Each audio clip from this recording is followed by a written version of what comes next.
Miss হবে না আপনার পছন্দের টিভি শো। দেখুন জি5 অ্যাপে একদম ফ্রি। তোরা আজকের দিনটা থেকে যা দিদি। উমা, এ আবার কেমন কথা? ওই দেখো তৈরি হয়ে বেরোচ্ছি এখন আবার। ভাই আজকে এগোই, ঠিক আছে সামনের বছর পুজোয় না হয় সবাই মিলে। তুমি যা বললাম সেটা শোন, কাল সকালে একটা কাজ আছে, সেটা সেরে সবাই একসঙ্গে বেরোবো না। কি কাজ মেটানোর কথা বলছো তুমি অজয়?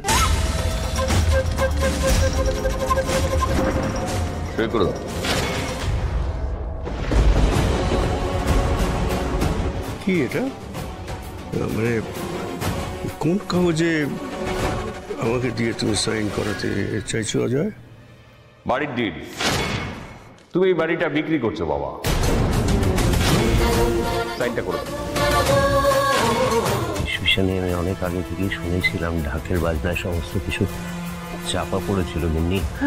হ্যাঁ, ব্যাগপত্র মনে হচ্ছে ভেতরে ঢুকিয়ে নেওয়াই ভালো, আজকে আমাদের এখানে থেকে যাওয়া উচিত। এটা নিয়ে তো অনেক কথা হয়েছে বাবা। দাও সইটা করে দাও। কি হলো, সাইনটা করো।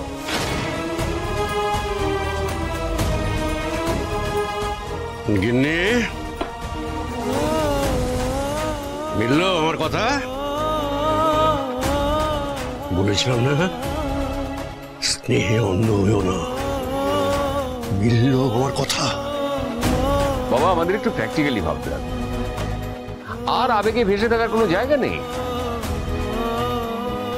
মনে পড়ছে গিন্নি, ছেলেবেলায় অজয় অতীন্দ্রের হাতে ধরে তুমি মেলায় যেতে, অজয়ের হাতে তুলে দিতে গজা। গজা পেয়ে ওর মুখে হাসি ফুটতো বটে, কিন্তু নজরটা ছিল ওই কাঠের গাড়িটার দিকে। তুমি বুঝতে পেরেছো কি পারোনি আমি জানি না, তবে আমি বুঝতে পেরেছি ওর মনে এক আর মুখে এক, আর তার সাথে সাথে তাল দিয়েছে এই অতীনটা। আমি বকেছি, বলেছি এত কিছু কেনার পরে আবার কাঠের গাড়ি কেন? তবু তো তুমি ওদের কাঠের গাড়ি কিনে দিয়েছো। ভুল ভুল করেছি কিন্তু, বড্ড ভুল করেছি, ভীষণ ভুল করেছি। তবে তোমাকে বলছি আর ভুল হবে না, না আর ভুল হবে না। যেদিন সব কটা মিলে এই বাড়িতে পা দিয়েছে সেদিন বুঝতে পেরেছি পুজোটা এদের কাছে একটা মতলব, আসল উদ্দেশ্য অন্য।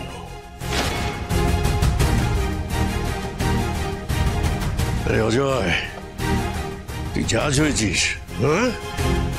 বিরাট জাজ। আরে তুই জাজ হয়েছিস, আমি তোর বাপ। তুই হা বললে আমি হাওড়া বুঝি। এই জন্য তোরা এই বাড়িতে এসেছিস? হ্যাঁ হ্যাঁ হ্যাঁ, এই জন্য এসছে। ওরা বুড়ো বাপ মনে দেখতে আসেনি গিন্নি। আর এদের কাছে নাকি শিকড়ের টান, সব মিথ্যে, সব মিথ্যে। আর মায়া জড়িও না গিন্নি, মায়া জড়িও না। এবার মায়ার ফাঁদ থেকে বেরোবো।